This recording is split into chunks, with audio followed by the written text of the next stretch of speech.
Hello and welcome to the Hoopheads Podcast NBA Preview Extravaganza. We've teamed up with podcasters from every NBA city to do a deep dive into each team, recapping last season, discussing their key off-season roster moves, the most intriguing storylines, best case, worst case scenarios. Plus, each of our guests weigh in with a prediction for their team's regular season record and how far they'll advance in the playoffs or not next spring. This episode covers the NBA's Southwest Division, the Mavericks, Rockets, Grizzlies, Pelicans, and Spurs.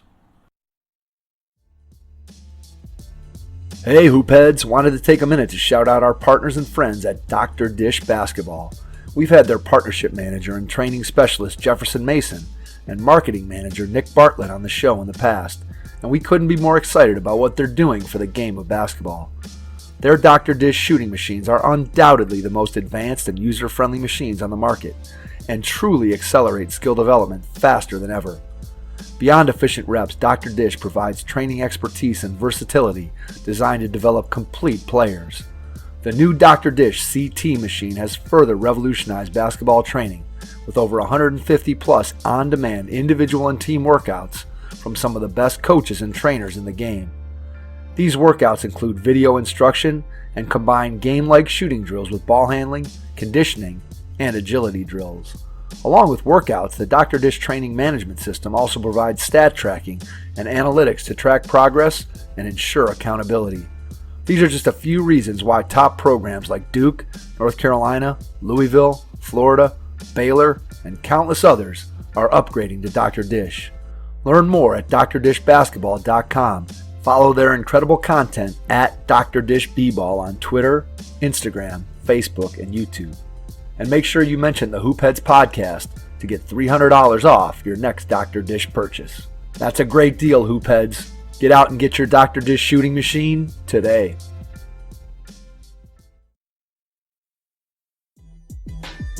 The Dallas Mavericks with Richard Stayman from the MavsDraft Podcast.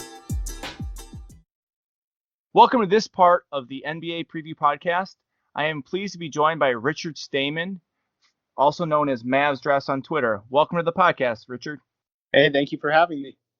No problem. I'm really excited to talk about the Mavs. I didn't tell you before this, but I am a huge Luka Doncic fan, so I'm really excited to talk about him and talk about his future. I went to one Cavs game last season, and the one Cavs game I went to was the Dallas Mavericks, and the whole time, that was the game that he lit it up in the first half, and I was just yelling for Luka the whole game, and all the people around me were annoyed. So I'm excited to talk a little bit Mavs with you. Yeah, I'm excited, and if I'm not mistaken, that was the game with all the Slovenian fans out there too.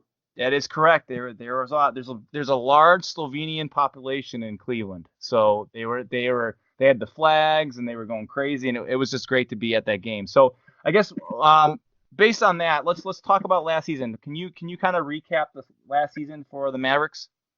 Sadly so. I made the mistakes of getting my hopes up, but they started the season 3-8, which was just brutal. They had a 25-point lead at halftime against Atlanta, and then they lost the game. That started a 6-game losing streak.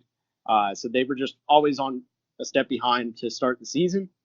From there, things they were average, I guess, from all the way out. And then they traded Harrison Barnes and DeAndre Jordan in separate trades. They landed Porzingis, which is by far the biggest thing to happen in Dallas sports all year. They traded Harrison Barnes for what could be a starter in Justin Jackson. So after that, it was just kind of the Luka show and just try and get back the pick that was top 5 protected, which ultimately they did not, even though they had the same odds as Memphis in New Orleans. Yeah, so I will say I think it's going to be huge for Luka's development that he got so much playing time last year. And obviously there were some games he didn't play because of injury, and they kind of didn't push him as much as they probably could have. But I every single time that he was on TV, it was must watch TV for us up here in Cleveland. I'm just a huge fan. And I'm excited to see where his future is. So you kind of alluded to Kristaps. I know there wasn't much else in the transaction. So I guess let's talk a little bit about Kristaps. What's the overall feeling of the Mavericks and Kristaps Porzingis? So I went to the open practice that the Mavs put on Sunday, and it was the most attended open practice the Mavs have ever had. Porzingis was there 20 or 30 minutes after the thing ended, just still signing. Like the place was full. Everyone is excited for him. I think it's almost it is more anticipated to see him in a regular season game than it was to have Luka play his first game, or really any game Luka played. It's unmatched what we have in Dallas right now with Porzingis. Like, I mean, you're getting a guy who was an all-star the last season he played, granted, the ACL, but easy 20 points a game on almost 40% shooting is completely possible. Yeah, I completely agree. And one thing I will say is I'm just excited to see him and Luka playing together. I just think it'll be exciting. And I did catch a little bit of the game the other day. So I think there's definitely some potential. Now, have they talked about are they gonna kind of put him on the Kawhi Leonard like load management situation this year? Have they talked about that at all? They haven't publicly said so, but it's pretty. Knowing how the front office works, he's not going to play more than 60 games, unless it's like coming down to the end of the season and they're 1-2 games back and they just need him every game. They might do it. Other than that, they probably won't play him. He'll get the Kawhi Leonard load management role. Yeah, I predict. I think he's going to have 60 games. That's what I said. Last night we were talking to I was talking to the Knicks guy the other night, and I said I think it would be silly for them to play him any more than 60 games. I think that's where he is, and obviously if he's playing more than 60 games, you want to be saying, oh, because you're in the playoffs. But that's obviously a discussion we'll have here in a minute. What's your worst case scenario? We'll start there. What's your worst case scenario for the Mavericks this upcoming season? So I think they could. It really depends. If they're healthy, I don't see them losing. I don't see them winning less than 35 games. That's an absolute floor if they're healthy.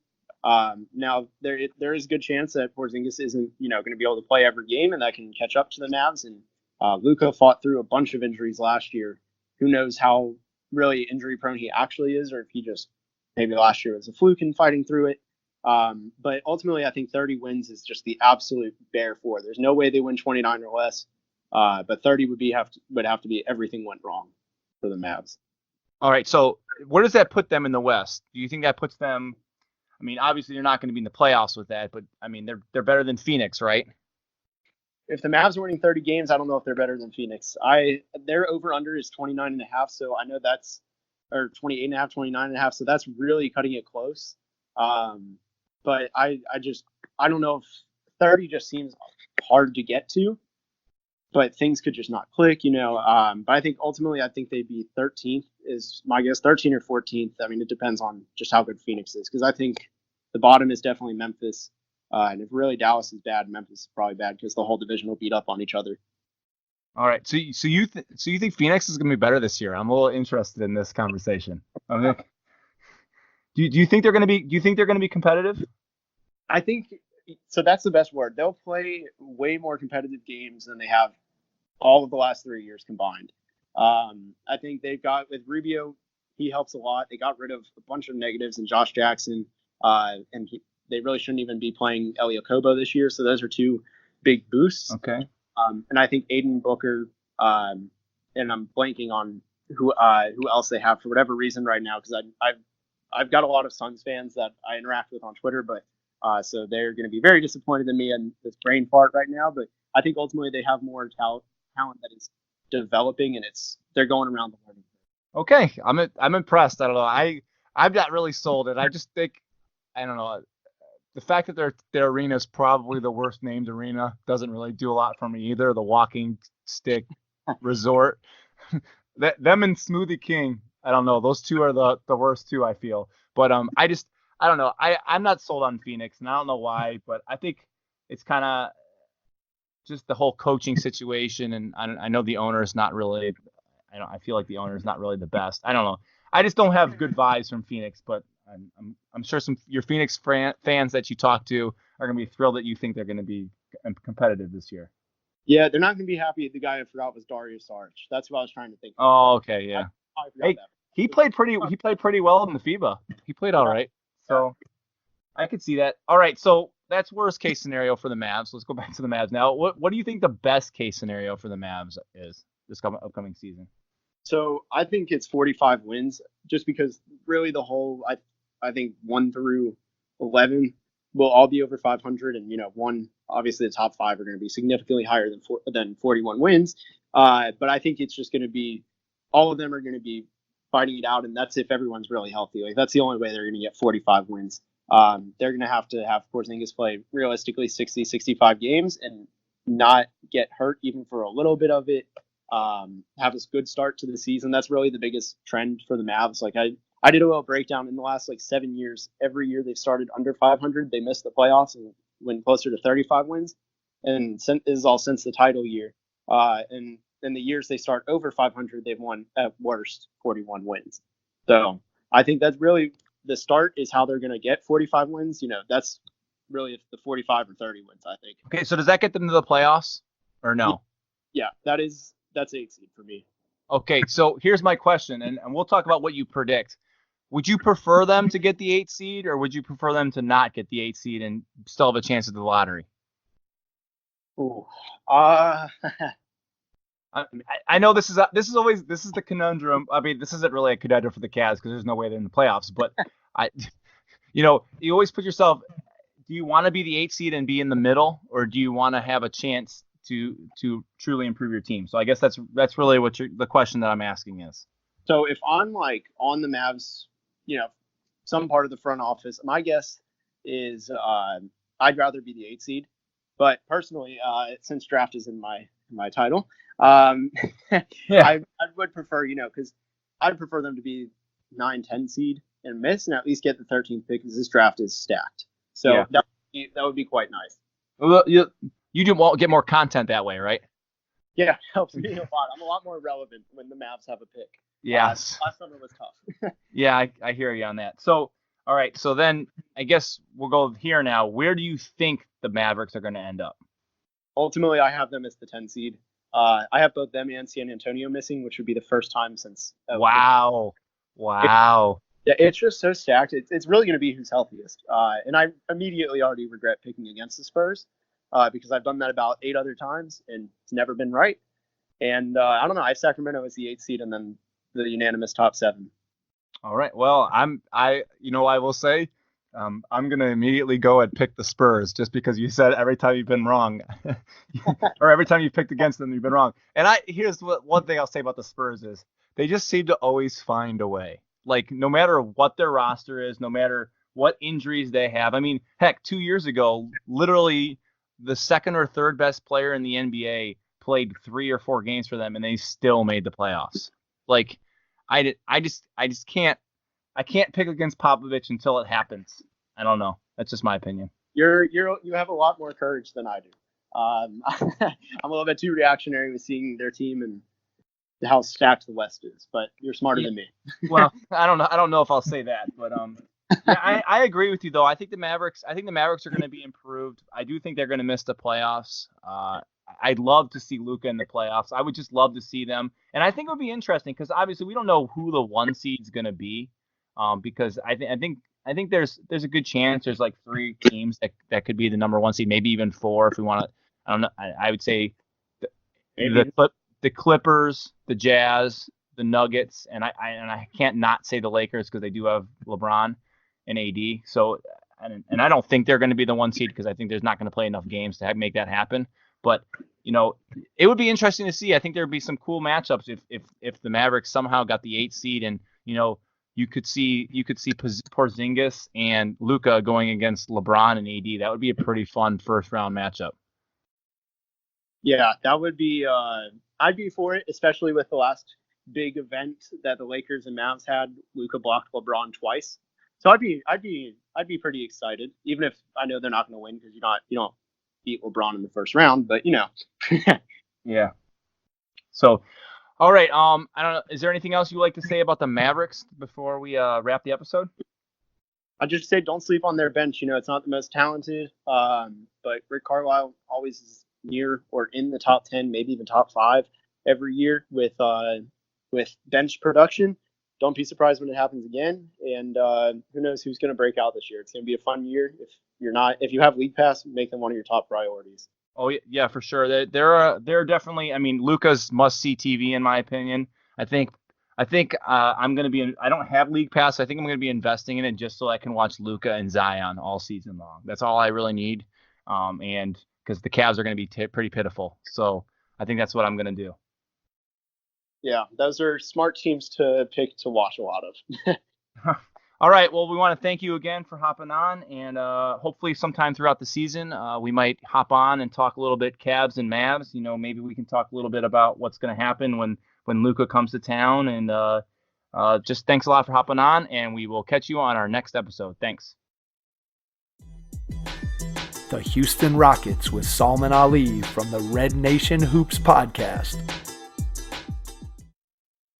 All right, tonight we are welcoming to the Hoopheads NBA Preview Podcast, Salman Ali from Red Nation Hoops Podcast. Salman, welcome to the podcast.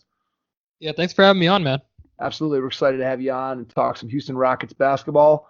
Let's start out by going through a quick recap of last year's Houston season, which obviously ended a little bit before the team and the fan base, I'm sure, would have wanted it to. It seemed like when Golden State started suffering their injuries and Durant went down, it really looked like Houston had a great opportunity to step up and maybe seize the NBA title, and just didn't work out that way. So give us a quick little synopsis of kind of what went on last season. Yeah, it's funny you mentioned that Warriors series, because that was actually the first time I've ever picked the Rockets to beat the Warriors in a series. It just that wasn't the smoothest playoff run for the Warriors in general. They just looked kind of out of sync the entire playoffs. And this was even before the Durant injury. So you kind of felt like if there was a year to do it, this was the year. And they dropped the ball there in Game 6. But in general, that Rocket season was just a crazy roller coaster. They start off with this really funky roster with like Marquise Chris, Michael Carter Williams, Carmelo Anthony, like guys you don't really trust to fill out the roster. And they kind of had to fill in along the way with guys like Austin Rivers, Daniel House, Gary Clark to kind of fill out in the back end of the roster. And they had a bunch of injuries to start the year. Chris Paul obviously got hurt. And they had to bring in guys midway through the season to kind of plug in holes as they went along. Kenneth Faried's another name that comes to mind. And it was just a roll. Like, you didn't get a good feel of the team until about midway through the season, till you really understood what their identity was. Like I for the longest time, if someone asked me, okay, what is the Houston Rockets good at this season? Like, what do they do that they excel at? I couldn't give you a straight answer in that first half of the season. And in the second half of the season, it became pretty clear, okay, we're going to be really elite offensively, and defensively, we're going to carry through. We're going to be all right. We're going to be middle of the pack, but that should be good enough to win like 50-plus games and get us at least to the second round of the playoffs. So it was a weird season. It was a weird season, but by the time they got to that Warriors series, you got the feeling that perhaps it's the year, and then they just couldn't get it through. Why do you think that's the case? What do you think it is is it something specific to the personnel, this team, the coaching, Harden as the resident superstar and his style of play? Is he worn down? What do you attribute their inability to get past? Obviously, when Golden State's at full strength, there's no reason to put forth any excuses. Golden State is clearly better than anybody has been in the league for a long, long time. But if you just look at the past history sort of this team, that they've maybe haven't quite achieved to the level that people think they should in the playoffs. What do you attribute that to? Is there anything you can point to specifically? They just weren't good enough, honestly. And I know that's a boring answer. I mean, like, Chris Paul in that series was awful up until Game 6. And if you look at just Game 6 in general, like, Steph had a really slow first half, and the second half he just went bonkers. Like the Warriors were just flat out the better basketball team. And you didn't think that going into that series, because it felt like these teams were pretty evenly matched. And then it became pretty clear the cream rise to the crop later as the series went on. Like, the Rockets had to cut down their rotation like 6 or 7 guys because nobody on the back end of that roster could play. And we're talking like guys like Daniel House couldn't make the rotation. So you were playing like Austin Rivers, Chris Paul, James Harden, Clint Capella, PJ Tucker, and pretty much that's it. Like that was it. That was the extent of your depth. And the Warriors had some injuries themselves. Like give them credit, they played a hell of a series, but you never got the feeling in that series that this roster stacked up to that kind of a task. And you know maybe the year before you could say, yeah, that was that was the roster to do it. You won 65 games. You were elite defensively. You could switch all 5 positions defensively, and it really came down to the final possessions, and the Rockets going to bring it through. And I don't really know what to attribute that through other than roster strength. Like, I just don't think that Rockets team, roster-wise, was good enough. All right, so then that leads us into the next question, which is the roster changes that they made this summer, the huge one being swapping out Chris Paul for Russell Westbrook. So in your mind, what does that look like? How does that fit come together? What are you hearing right now as they're heading into the preseason? What's the scuttle there in Houston about how this is going to work, and what are your thoughts on it? So when that trade first went down, I was like a lot of people. I just thought it was a clunky fit. Like the floor spacing was an immediate concern right away, whereas you didn't have that with Chris Paul. The defense was a concern right away because, I mean, as much as Chris Paul declined, like, he was still a very, very good defender. And you notice that when he came back from injury last season, like, the Rockets surged in defensive rating when he came back. And Russell Westbrook's just not that level of defender. Like, he's very physical, he's very athletic. He's just off the ball. He's just very careless. He loses guys all the time. And sometimes when he's on the ball, he's often too aggressive. He often goes for steals too much, and that leads to kind of an open lane for the guy he's guarding. And it just felt like a weird trade to make if you're in the position of the Rockets. But slowly, as the summer went along, you kind of understood the rationale for that trade. The Rockets were trying to get younger. They were trying to get more athletic. They were trying to get, like, faster. They were the slowest team in the NBA last year, or at least one of the slowest teams in the NBA according to pace. And that was because the Rockets had, for the most part, an old and slow roster. And Russell Westbrook is not that. He's gonna help speed that pace up a little bit. As far as, like, how this is gonna work on the floor, it's still TBD. They've only played 2 preseason games together. I imagine that there's going to be a little bit more commitment from both of these guys off the ball, since that's kind of what we've seen. I think Russ is going to commit to cutting a little bit more off the ball, which is, this is a criticism that's gone back to his Oklahoma City days. Like, he's just not been a willing cutter. And from media day on, he's talked about wanting to do some of that off the ball stuff that he didn't do in Oklahoma City. So I guess if you're a Rockets fan, you can take some solace in that. But if you're talking about James Harden, like, he also has to commit to being a catch and shoot kind of player when he doesn't have the basketball. And so far in preseason, he's looked good off those catch and shoots. You kind of wonder how that's going to look in a regular season setting. But I mean, we don't really have much to work on. Their offense is still going to be elite.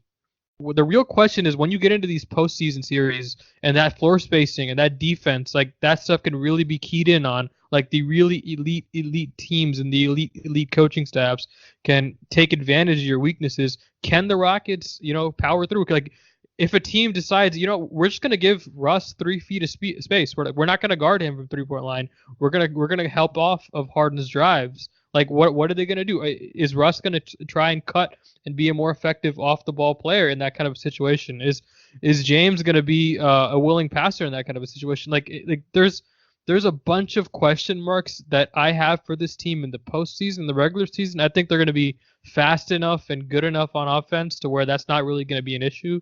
But in the postseason, you can kind of see these issues popping up.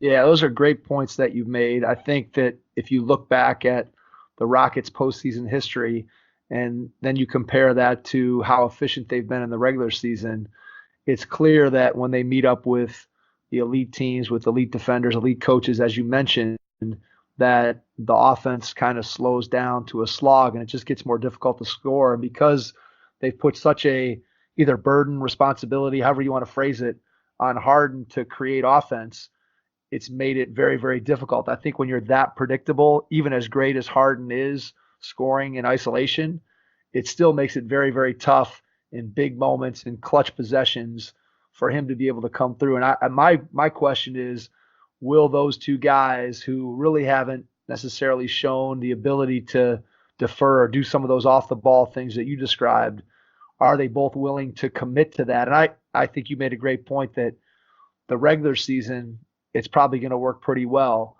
And the question is one that won't be answered until probably next May, whether or not those two guys are going to be committed enough to do the things that are going to be necessary for them to rise up to the top of the Western Conference. And obviously it's more wide open than it's ever been. I mean, we've kind of shifted the balance of power, and there's some new teams. The Clippers and the Lakers are probably heading more towards the top, but there's not Golden State sitting there waiting at the, in the Western Conference Finals as a huge obstacle to get over. So it would seem like these two guys, as they're, Westbrook is 30, and I think Harden is approaching 30. They got to be getting close to the time where they start saying that maybe sacrificing a little bit of what I do in order to help the team be successful is the route that I want to go. So it'll be interesting to see how that plays itself out. Anything else on the roster that happened over the summer that interests you, or that you think is going to make a marketable difference in what this team can do come playoffs next year? Yeah, I have one more quick point on Russell Westbrook, and then I'll talk about the rest of the roster. Absolutely. Like I think his addition does add some variance to Houston's offense that they didn't have before. Like they didn't have another like penetrator like him off the dribble. Like Chris Paul just couldn't do that anymore. Couldn't go all the way to the rack. Like oftentimes when you saw him drive, it was to get a mid-range jumper or to kick out to a three-point shooter. And this is a guy who can actually get to the basket, draw fouls at a really good rate. And and as far as pace, like the Rockets haven't had that kind of pace in a couple years now. They get to run their sets a lot quicker. The Rockets have this set called 21 series. It's a set that Mike D'Antoni brought with him from Phoenix, and he's pretty much stuck with it.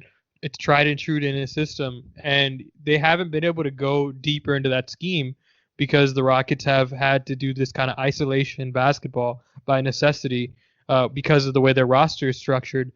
I think they're going to be able to do a lot more of that creative stuff off the ball. And as far as like the pacing is concerned, like I think you're going to see a lot more leak outs from like guys like Clint Capella, guys like Daniel House, like these athletic guys who have been begging to get into a system where they can run. I think you're going to see with Russell Westbrook, they're going to have that opportunity to run again.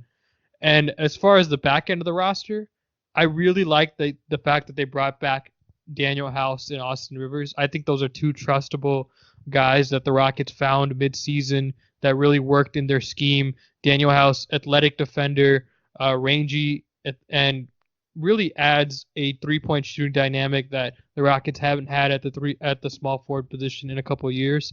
And I like that they brought in these cagey veterans like Thabo Sefolosha and Tyson Chandler. Like these are guys who know how to play defense, who don't care what their role is, and they in any kind of defense they'll thrive. Like these guys throughout the course of their career, they've been really, really good positive defenders.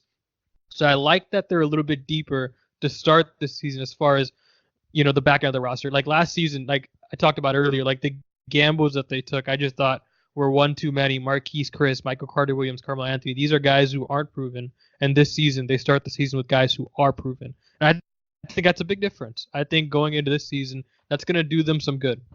Yeah, I think the thing that you said that I really like is you think about Tyson Chandler, you think about Sefolosha. Those are two guys who know their place and know their role, and they're not going to come in and try to do more or want more, and they're just going to be able to fit in and do some of the things that maybe the Rockets back end of that roster has been missing. So I think it's a great point that by having guys who are veterans, who have been there before, who don't care about how many shots they get, who are just going to come in and do what they're asked to do, those are valuable players, especially in a playoff series where, they may not play a lot of minutes, but those minutes, as we've seen, in the last few years, when stars sit and your bench is in there, you better be able to play those minutes even. The teams that are able to play those minutes even are typically the ones that end up winning. And if the Rockets can get more support from their bench, I think that's going to help them tremendously. So, Mike, can I ask you a question? You sure can. Yeah, so this is a question I've been kind of throwing around to any reporter I can find. Like, are you buying what Ben McLemore is selling in preseason? Like, do you buy what he's doing for this Rockets team? I mean, his history says no. So I'll give you my own personal history with Ben McLemore. When he came out in the draft, I really wanted the Cavs to draft him because I thought with his level of athleticism, and he kind of had a reputation of maybe not being a great shooter, but a guy who had what looked like could develop into a solid NBA shot. And he just seemed like a guy that had a lot of potential. And then since then, he's obviously floated around to lots and lots of places. And I think he's one of those guys that you look at him, you watch him, and he's so tantalizing because of his combination of size and skill level and athleticism, but he just has never seemed to be able to put it together. So my thought would be I'd be selling on Ben McLemore, but there's probably 3% of me that still holds out and says, man, we could really work with this guy and get him to, live up to the potential that he has. But I would say in general, I would say he's probably not going to be a guy that's going to contribute, but the tools are there if he could ever figure it out. So I don't know what's holding him back. I don't know exactly what his issues are, what he hasn't been able to accomplish in his career and why. But I would be dubious of putting a lot of faith in him, but I do think he's a guy that you definitely want to take a flyer on because you can see the skill level and the potential is there. I just don't know if he's ever going to get there. Yeah, I'm with you. And the thing with guys like him, you mentioned the 3%. Like with me, like that 3% can be loud sometimes, like in my brain. Like it's just for sure, yeah. Like because the skills are just so present, and the basketball IQ, he just hasn't been able to put it together, particularly in Sacramento, because he's been asked to do so much. But you look at a guy like Gerald Green, and this is a guy who didn't like Ben McLemore, didn't really understand his NBA role until he got later into his career, and that's kind of what I like. That 3%. That's what I see. That's a really good comparison. I mean, you track Gerald Green's career, and he comes out and he's a runner and a dunker, but he's kind of just all over the place and doesn't really know what he's doing and doesn't understand his game and his role in what he's trying to do. And eventually he matures, he grows up, and no, he never turned into a star, but he's now played functional minutes for a quality NBA team. And is that potential in there with Ben McLemore? I think potentially, but typically those guys don't go the way of Gerald Green. More typically, they're frustrating for their entire career, and they make coaches bang their head against the wall. I'm with you. I've seen so many of these guys, but that voice is so loud in your head whenever you see them play like functional basketball for like 3-minute stretches. You're like, oh, I can see that. I can totally see a role where Ben McLemore can fit into a cohesive basketball team. So absolutely. Yeah, I'm with you. More often than not, these guys don't work out, but the fact that he's working out in preseason has a lot of Rockets fans really excited. And hey, you never know. That might be the one time you catch lightning in a bottle. So all you can do is go by what you see, right? And if he's going to produce and do something positive, then hey, keep running him out there until he proves that he's not going to do that. So we'll see what happens. All right, what's your most intriguing storyline other than obviously how Harden and Westbrook are going to fit together? What's the most intriguing storyline that you're thinking about or that you're looking for as you head into this regular season with the Rockets? Well, that's a great question. So going into media day, the one question that was banging against my head, like for like the entire summer, was whether or not this Houston Rockets team would pay the luxury tax or not. And it seems like as of this moment, they're not going to be a luxury tax paying team. But if you go to the buyout market or if you go to the trade deadline and a player like, let's just say Andre Iguodala is available for you to be had, and the only thing you have to give up is you have to get into the luxury tax to acquire that kind of player. Like, do the Rockets do the calculus in their head where, Andre Iguodala gets his X% close to a championship? Is that worth going into the luxury tax this season? Should we go ahead and do that?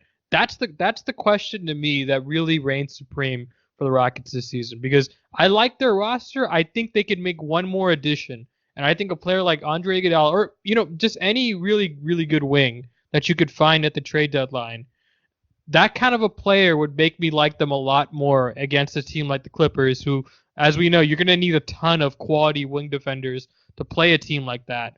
And so will the Rockets pay the luxury tax or not? I think that's the biggest question. I asked Maury this at media day, and he kind of shrugged it off, saying, the Rockets are a top 5 team in spending, and I don't know why fans are so obsessed with this, but I don't know. He kind of left it open. He left the door open as as to, maybe they do spend it in luxury tax. But I think that's going to be really important. I'm not really sure what kind of a player would make them go into it.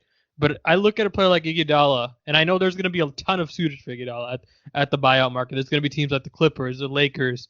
Like, any suitable contender is going to want his services. But if the Rockets are really serious about this title chase this year, like, I think a player like that is worth going into the tax for.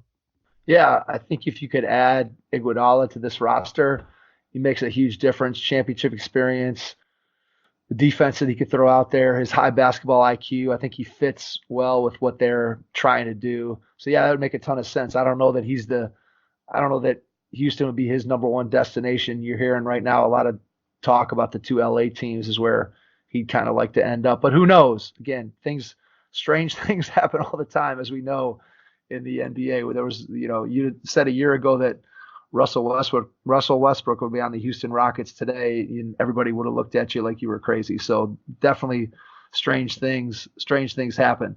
So that being said, let's go best case, worst case scenario for the Rockets. Let's start out worst case. What's the worst case scenario for this team? What does it look like if things go bad? So I thought about this a little bit a couple of days ago, and I was talking to someone with the Rockets about this particular situation. Like, I asked this person, like, what do you see for this Rockets team if it doesn't work out? And we both kind of came to the same conclusion.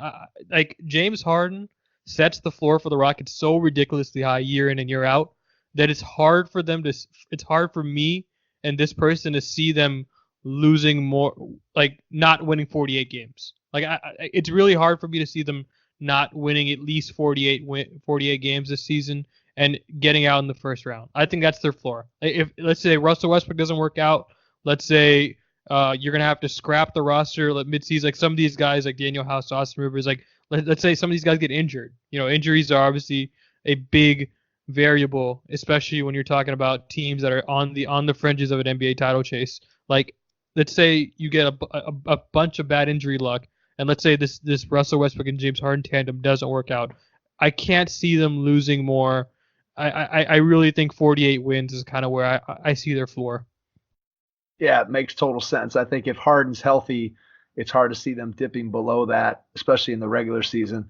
My questions with Harden are always related to the postseason and just the load that he carries and sort of his spotty history in those big games. But regular season, there really hasn't been anybody better than him in the last 4 years. He's clearly been, he might be the best regular season player over the last 4 years. You can certainly make that argument without a doubt. All right, let's go best case scenario. What's the best case scenario? Can this team win the title if Westbrook and Harden, if it works? I mean, you said it. I mean, the best case scenario is pretty simple. They win the championship. Like, that's what they're hoping for, and I could see it if everything works out. Like, I think that is within the Rockets' range. Like, there's just so much talent on this team, top to bottom, and I think they have the ability to add depth midseason. May not be someone like Iguodala, but you always see the Rockets competitive for some of these buyout guys. So, like, I really can't see a scenario where that's not their top end situation. Like, I do think they're a title contender this season. All right. So that being said, laying out the 48 win floor and the championship ceiling, where do you think this team is going to end up? If you're looking out in your crystal ball to next April, the regular season ends, what's their regular season record? And then what do you think they do come playoff time? Where do they bow out, or do they get all the way to the championship in your mind? So I have them right now at 54-28, and I think that's good for the second seed in the West this season. And I think that's ultimately where they're gonna end up. I think they're gonna lose in the Western Conference Finals to the Los Angeles Clippers. I think they're gonna make it there. I think they're gonna lose in a competitive series. I just think the Clippers have so much depth and so much defensive versatility. And you look at the top end talent, like, that's enough to get you a top 5 offense, like Paul George and Kawhi Leonard. I would be shocked if they're not a top 5 offense and a top 5 defense this season. I think that team ultimately wins the title this season. I think they bow out to the Clippers in the Western Conference Finals. So the Clippers are obviously the matchup that you're looking at and saying that's the most difficult one of those major contenders out west. Which of the contenders in the West would you say, okay, if the Rockets see this team or these teams in the Western Conference Finals, I give them a better shot at winning and getting to the NBA Finals? What's a team that you think they match up well with? I know it's hard because there's a lot of new teams that we haven't seen a whole lot of, but just off the top of your head, which of the teams that are going to be contenders do you think the Rockets could deal with the best? They've had a lot of success against teams like Utah. Obviously, Utah has added significant depth, and Mike Conley to their roster. Like, I still think against Rudy Gobert, and this kind of ties in with the second team I'm about to list, like with Denver and Rudy Gobert, and Nikola Jokic for Denver. Like James Harden just torches these kind of big men who are kind of. I wouldn't say they're not able to switch. Like, Gobert is able to switch out in the perimeter and do it pretty decently, but against someone like James Harden, he just found so much success against these kind of big men. I think Utah and Denver, and to some extent, I see them being a pretty good matchup against the Lakers. I just don't kind of trust that culture. I don't. I have a tough time buying the Lakers because, while I like a lot of their players, obviously it's hard not to like Anthony Davis and LeBron James and guys like Jared Dudley, Danny Green.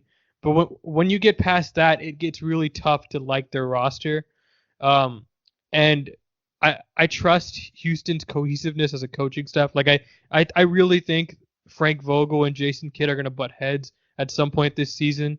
Like, the way the Lakers went about their coaching search just really raises a lot of questions about their front office. There's a lot of weird things on that team. That's for sure. Yeah, and I just don't trust that culture. Like, I really don't. Like, and this is not a LeBron James thing. This is a front office thing that peers down to the coaching staff and to the players. Like, I think they match up favorably against pretty much every team except the Clippers. Yeah, the Clippers are really good. They have the depth that they have, and if obviously Kawhi and Paul George can stay healthy, that's the key. And getting Paul George back he's going to be out at the beginning of the year here. I think once that team is fully healthy, they're a two-way monster, both offensively and defensively. They're going to be really hard to guard. And Kawhi proved he could probably take what was a lesser roster, took him to the title last year, and so we know he can do it. So I think that they have to be the favorite, but it'll be interesting to see how the season plays out because it's very different. It's a very different season than what we've had the last couple of years with all these big twos, and you don't have that Golden State monster lurking at the end for somebody to know that, hey, I got to make it through these couple rounds of playoffs and then still try to claw my way through Golden State. So I think it's going to be a great season.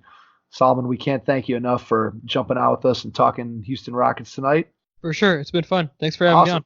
Yep, you got it. Thanks. Appreciate it. As you've listened to the Hoopheads podcast, one common topic that continually comes up in our conversations is character. I'm fortunate to be associated with the Positive Coaching Alliance, a national nonprofit movement that provides valuable tools, training, and resources for coaches, athletes, parents, and administrators that is centered around sports and educational psychology and organizational behavior research. PCA combines this research with practical advice from a national advisory board of top pro and college athletes and coaches who utilize PCA principles at the highest levels of competition. Through a partnership with our local Cleveland chapter of the PCA, we are pleased to offer a discount code to allow you, our listeners, to take a PCA online course for just $20. To take advantage of this offer, visit the store on positivecoach.org and enter the discount code HoopHeads20. That's HoopHeads20 with 2 capital H's. Coaches, I hope you'll take advantage of this great offer from the Positive Coaching Alliance and help us continue to grow the game.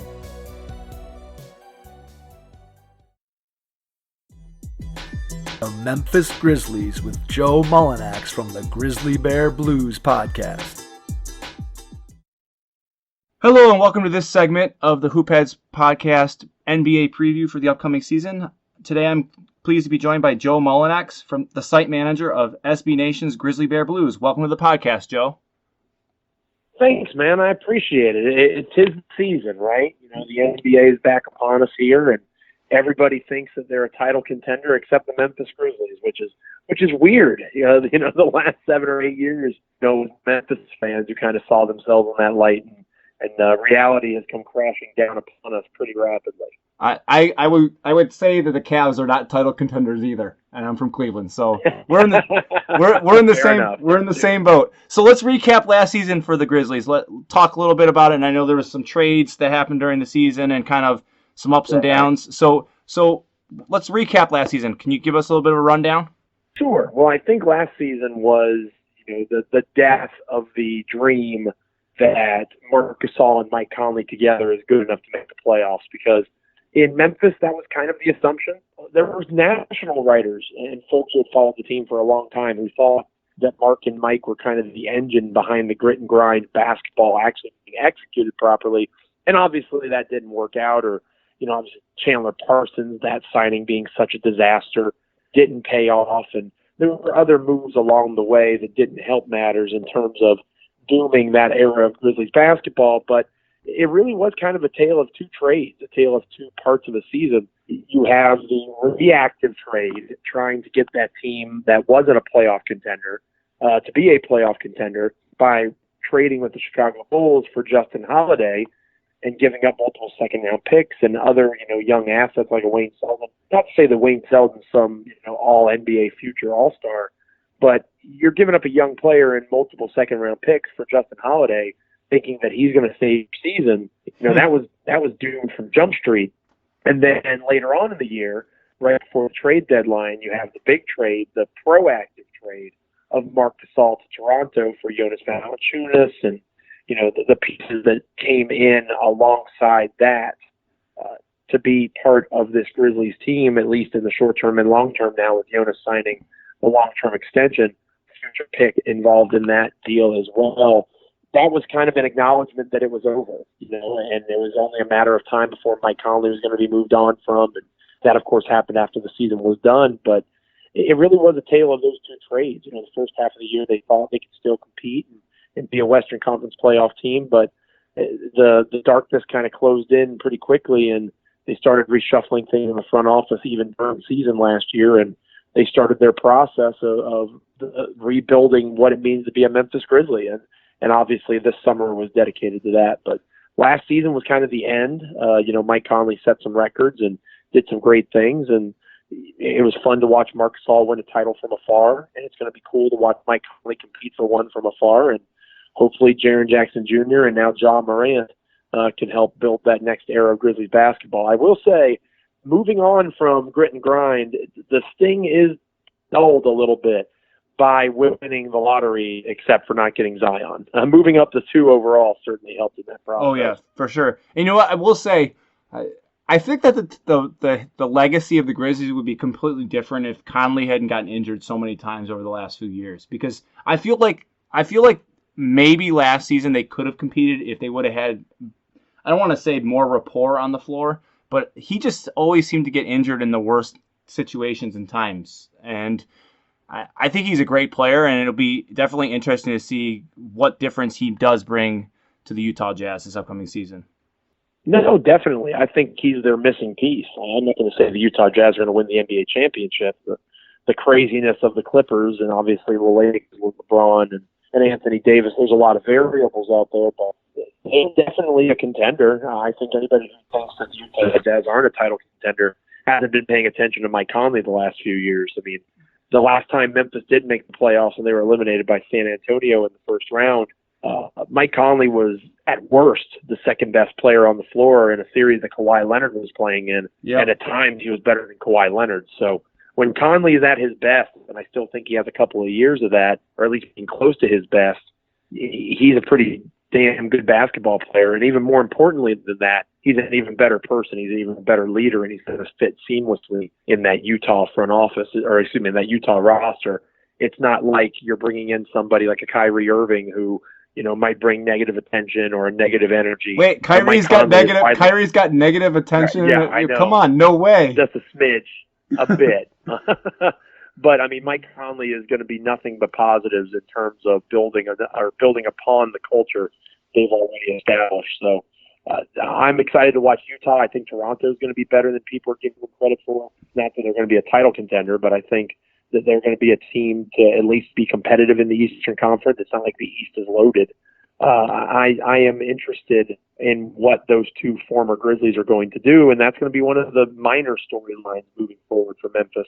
Every once in a while, checking in on those two former Grizzlies. Yeah, I think you're going to get a lot of national TV games out of Utah, so you'll get to watch that.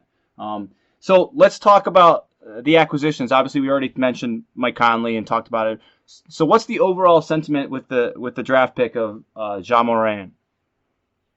Oh, it's universally beloved. I think there was, at least once the Grizzlies did move up and get to number 2, there was some call, at least on my end, and I know others said it as well, to consider R.J. Barrett. I wanted them to take Ja Morant, but I wanted them to consider Barrett because I thought he'd be a good elite scorer on the wing, and Memphis has not really ever had that. You know, the closest they've ever been was really Rudy Gay, and calling him an elite scorer is not the cleanest comp. That's like calling him a Cleveland Cavalier because for years they were rumored to be trading him to Cleveland. So we always thought that Rudy Gay was going to be a Cavalier. I don't know if you always heard the same rumors, but Rudy Gay, I think, was a member of the Cavaliers 22 different times, according to trade rumors. Well, thankfully for you, that didn't come to fruition. But yeah, I do believe that they made the right decision. Ja Morant, outside of obviously Zion, is the player with the biggest upside as a superstar, potential all-star kind of guy. He has a remarkable court vision. You know, lots of folks, and I agree, say he could be a top 5 or 10 passer, assist man in the NBA as a rookie. His scoring is definitely going to be flawed early on. He's not super clean on that front. He has some work to do. I'm worried about his frame. He needs to put some weight on. He's pretty tiny. But at the same time, you could say the same thing about Jaren Jackson Jr., his teammate. You know, it's not like he's super thick. Now, he's gotten bigger in the offseason, you know, after 1 year in the NBA, but Ja is not going to be Zion right away. I think that any Grizzlies fan that looks at Morant and expects that kind of production is going to be disappointed. Point guards especially take a longer time to develop in the NBA. Look no further than Mike Conley. I mean, goodness gracious, the Grizzlies almost traded Mike Conley for Ramon Sessions and like a couple other pieces about a decade ago now, and how different the world would have been if that had actually happened because people were impatient with Mike Conley. I think there has to be patience with Ja. He's going to be a good passer early on, and I think he's going to be better defensively than people give him credit for. But as a scorer, he's probably going to struggle, and I don't think that means it was a bad pick by any stretch of the imagination. It means that there has to be some understanding of what this Grizzlies team is. You can make a realistic argument that Jonas Valanciunas is the best player on this team. And if a team with Mike Conley as your best player isn't going to make the playoffs, you're sure as hell not going to make the playoffs with Valanciunas as your best player. So it's going to be a year where there's going to be some losses that are taken, but that can't be how you measure success when it comes to Morant or the Grizzlies at large. Yeah, I definitely agree. I mean, I think you hit the nail on the head. If Mike Conley's leading the team and they're not going to make the playoffs, I just don't think Jonas Valanciunas. I mean, he's great as fantasy basketball player. He gets lots of rebounds and scores some points, but I don't know that translates to the NBA. So I agree. So I guess that kind of leads us into the next part of our conversation is what's the worst case scenario for the Grizzlies this year? I went on record telling you before I'm interested to hear what you consider is the worst case scenario for the Grizzlies. The worst case scenario for the Grizzlies is if one of or both Jaren Jackson or Ja Morant play less than 70 games. And I don't care, and I don't think that's really their plan at all. Their goal is to be as competitive as they can be, but they just don't, like we just talked about with Valanciunas, you know, beyond him, their next two best players are 19 and 20 years old, or they're both 19 years old. You're not going to be good. Like, you're going to lose basketball games, but you can just go out and compete and do the best you can. It's not like you're going to tell new coach Taylor Jenkins, all right, go out and, you know, play your crappy players in the fourth quarter.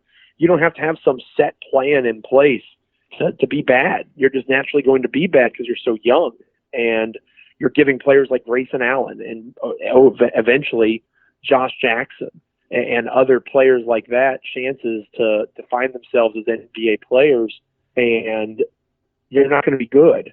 So that is not relevant to me. They could win 18 games and I would be fine.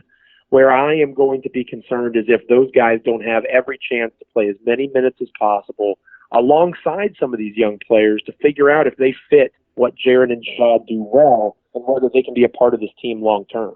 The Grizzlies are going to have a ton of cap space this summer, and they're going to be players for Jaylen Brown and Malik Beasley. I would not be surprised to see them throw some overpaying restricted free agent offers to these guys to make Denver, Boston, and obviously there's going to be other players as well, kind of have to consider what they're going to do in terms of how they're going to afford the rosters that they have and still remain competitive. The Grizzlies have put themselves in a really good position to take advantage of that, and they need to see, okay, can Grayson Allen play next to Jaren and Ja? Can Dylan Brooks, who's going to be up for a new contract, play next to these guys? What is their fit long term? And do we need to keep them around? Do we need to opt into team options? Do we need to sign a restricted free agent contract with Dylan Brooks so that they can start to structure what this team is going to look like 5 years from now when they do plan on being an NBA championship contender? And I would say outside of Atlanta and New Orleans, and it's pretty remarkable that it's happened in just a few months, outside of those two other Southern organizations, nobody has a brighter future than the Memphis Grizzlies. So it's a place where the here and now is about being as competitive as you can and making sure that your two young stars stay on the court so they can get as many NBA reps as possible. If a serious injury happens to one of or both of them, that is the worst case scenario. Well, I want to give you a lot of credit because last season we were on the tank for Zion train in Cleveland. So I give you a lot of credit for wishing them to win a lot of games. Now, obviously, like you said, talent's going to, take care of itself one way or another. And the Cavs were not a very good basketball team last year anyways, but there were games that they shouldn't have won that they won. And it did end up hurting them. Obviously, we didn't get as good of a draft pick as we would have probably liked here in Cleveland. But and that's the other thing. You're not guaranteed anything from losing all right. I mean, look at Memphis last year. They jumped all the way up to number 2, so that worked out well for them, right? So I think let's be honest, Cleveland wasn't due to win the first draft pick anyways. We've been a little too spoiled lately. So just a little bit. So what's your best case scenario for the Grizzlies? The base case scenario is the opposite of what I just said. They both play, and they play a lot, and they play well. You have Ja Morant in the mix to be Rookie of the Year. It's probably Zion's to lose, but he's in that mix. He's a first-team All-NBA player. You see Jaren Jackson Jr. thrive as the second or third best player on the team, who's going to have some, or a lot more, of the offensive load put upon him. And you see several guys rise up that you weren't necessarily thinking would be on the next great Grizzlies team or the next great Grizzlies roster, like I said, 3, 4, 5 years from now. And they actually are capable of doing so. So say like a Josh Jackson, who was really an afterthought in that trade with the Phoenix Suns over the summer. If Josh Jackson figures it out and he can be an athletic wing who can defend every position on the floor for you, even if he's not a starter long term, if he's a reserve and you got him for nothing, I mean, that's a gigantic win, and that's so valuable to you long term. I'm glad you brought that up because I still don't know what the Phoenix Suns are doing. Like, they literally traded him for peanuts. Literally. Right? I mean, literally nothing. But it's nice to have, because, the Grizzlies are used to having a general manager, the fans are, like Chris Wallace, who is so reactive. He doesn't think about the long term. He thinks about what is going to help him try to elongate the window that was grit and grind. And in fairness to him, we all loved grit and grind. We loved Zach and Tony, Tony Allen and Zach Randolph. We loved Mark and Mike. We loved that era, and it made sense to try to hold on to it. But you have to pay for those sins eventually. And in one offseason, this new front office led by Zach Kleiman has essentially canceled out all of those sins. It really is remarkable. And now you have a different perspective where you can look at this team and say, you can take shots. And especially with a franchise like Memphis, who, we haven't had a LeBron James be born in our area and want to play for us, no offense. We haven't had, that kind of luck, and we're never going to be a market. I know Cleveland can relate to this. we're never going to be a market where superstars are going to look at us and say, "Ooh, yeah, I want to go to Memphis." So we have to build through the draft, and we have to convince people that this is where you can win a championship and bring them in when they're young and indoctrinate them to what it means to be a Memphian, what it means to be a Grizzly, and hope that they buy into it enough like Mark and Mike did, and Zach and Tony, all those guys eventually signed second contracts. You want them to stick around because they care about the community and they care about the franchise they're building up. You know, it's happened once, and I think it can happen again, and they're taking that long-term view, which is really refreshing. In order to build a championship contender in a place like Memphis, you have to take calculated risk, and Josh Jackson is a great example of that. Yeah, so you said no NBA superstars want to come there. What about Penny Hardaway, man? Come on, I know it's not Memphis Grizzlies, but he's at Memphis University. Yeah. I'm just giving you a hard time. Penny It's has 20 the health issues. It's 20 years past that. I know. I was just joking with you, but I think that, you know, I think you're right though. We have something in common that Cleveland's not going to attract any marquee players. Now, although Kevin Love has pretty much voiced his opinion that he doesn't want to get traded, he's very happy where he's at. And despite the fact that they're going to be pretty terrible this year, he doesn't want to go anywhere. Now, who knows if he's just saying that to say it? And also his contract's pretty, you know, we could talk about it. It's pretty untradeable. I think there's a few teams that might be able to talk themselves into Kevin Love's contract. But at this point, maybe if he plays 70 games this year, then we can start talking. But, you know, I think you're right that a lot of big-name players aren't wanting to stay in these small markets. You know, you look at what happened this offseason. I mean, heck, Paul George basically forced his way out of Oklahoma City. I mean, he said, "I don't want to be here anymore." And I mean, Oklahoma City was a thing that seemed like it was going to work out. But he's like, "I want to go to LA. I want to go play with my boy Kawhi." So I think you're right. There's all these small market teams. They just can't seem to get any big name superstars to come there. I think Kevin Love is going to be a Portland Trailblazer once Hassan Whiteside is able to be traded again. That just makes too much sense on a variety of levels for both sides. Well, that's where he's from. I think it makes sense. It makes a lot of sense. You know, I think that's going to be the move. I don't see Kevin Love being there very long, and I agree with you that I think Love would be fine if he stayed. But to me, that's the one that makes the most sense. You just ship those two and make money work from there, and you know, a couple of picks from Portland. The other team, and all of a sudden you have another dominant team. Yeah, the other team that I think would possibly be a good fit for Kevin Love would be Indiana if they could make it work. I think he would. With Victor and just like everything that they've built there, I think that he would fit in nice there. And I don't know, I'm not an expert on the cap, and I'm not an expert on what they would have to trade in order to make that trade work. But I feel like him going to Indiana might be a nice move for Indiana. I would really hate to see that because they're in our division, and it would make me feel sad. But I think if you can get the right package for him in the long term, it might end up being a good spot for him to play. I don't know. That's just my opinion. Well, Memphis has put themselves in a position, to bring it back to the Grizzlies, where they can facilitate a third-team deal if there is cap issues, because they have trade exemptions, because they have the Andre Iguodala contract that is eventually going to get traded. Somebody's going to trade for Andre Iguodala. Well, I was just going to ask you about that. That's the one question I was going to ask. Like, is he going to play a minute for the Grizzlies, or is Hell he? No. So they've already reached an understanding. Andre Iguodala hasn't even reported. He's not in Memphis.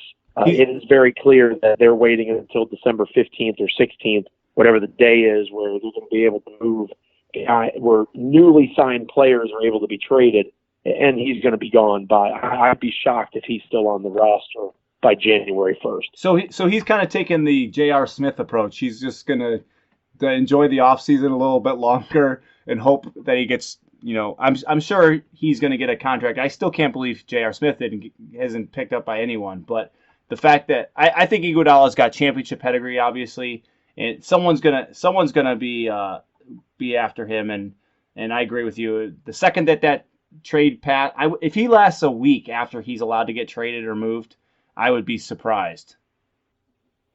Same. No, I agree completely.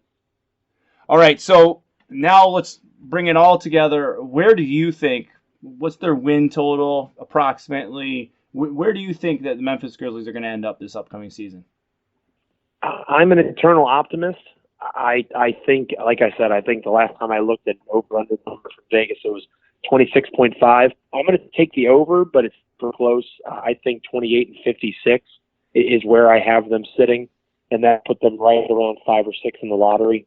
But at the same time, anybody who argues they're going to win 20 games and that's all they're going to win, I could totally see that. I could also see them winning about 30 games. It all depends on how quickly Ja and Jaren develop. It depends on how the schemes of Jenkins really kind of fit with this current group of Grizzlies. There's a lot of room for wiggle in terms of the number of wins for this team this year. But I think 28 is realistic. I think it's going to be kind of like Atlanta last year, where they start slow and then they get hot in the second half of the season.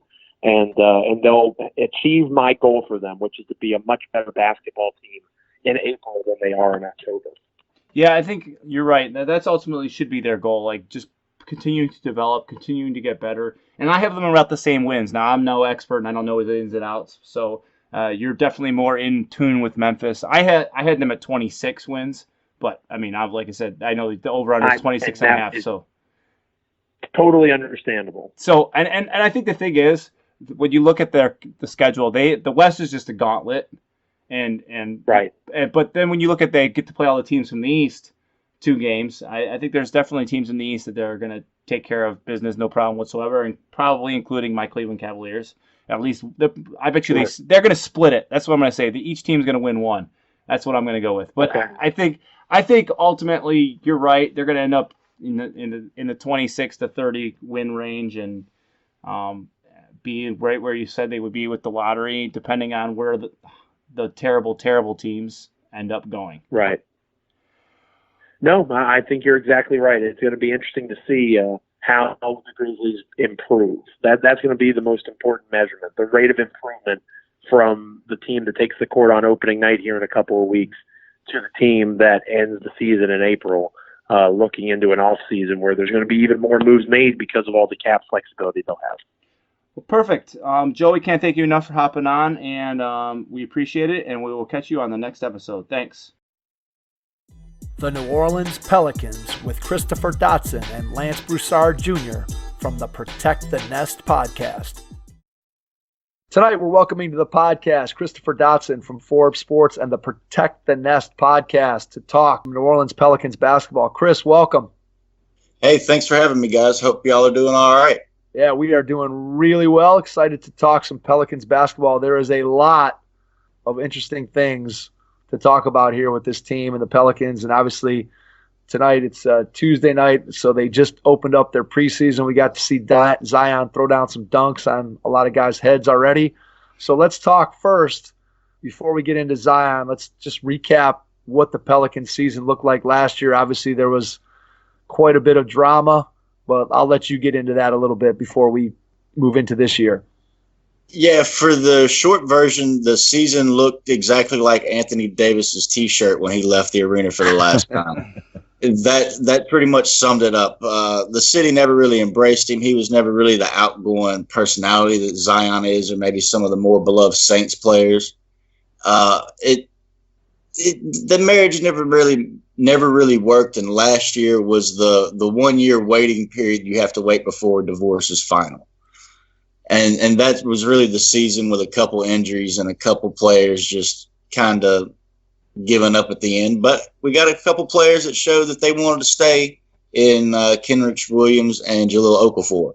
So we found a couple pieces to build on, and that's the only thing we can really take away that's positive from last season.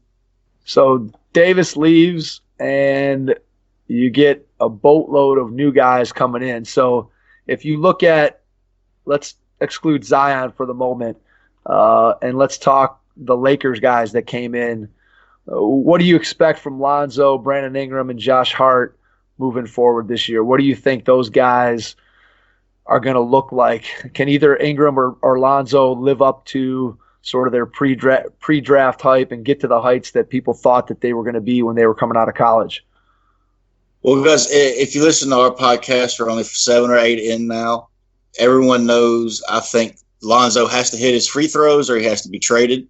I think Brandon Ingram can be better than Paul George this time next year. And I think Josh Hart would be a wonderful Patrick Beverley 6-man, grow into a starter type role. eventually if he wanted to move on. But he has a place on the Pelicans bench and in the reserve mob, the mob unit coming off the bench. Right. So why so high on Ingram? I'm high on Ingram just because I think he's finally out of LA. There was so much hype there, and if you watch him at media day and just being around him a few weeks, you can see maybe LA wasn't really his scene, and you can't really tell how he was going to play at dinner if you had lunch with the guy. And he was looking for something else, and I think he's going to find that in the Pelicans' offense on the court. But I also think he's going to find himself more comfortable off the court so he can assert himself, be more himself, and just the locker room in general is going to help Ingram be more of the player he can be. And that's why I'm high on Ingram. If you look at Ingram, you see a mini KD, in my opinion. What's the health status been like here in the preseason? How's the blood clot? Any thoughts that it's going to hold him back in any way this year?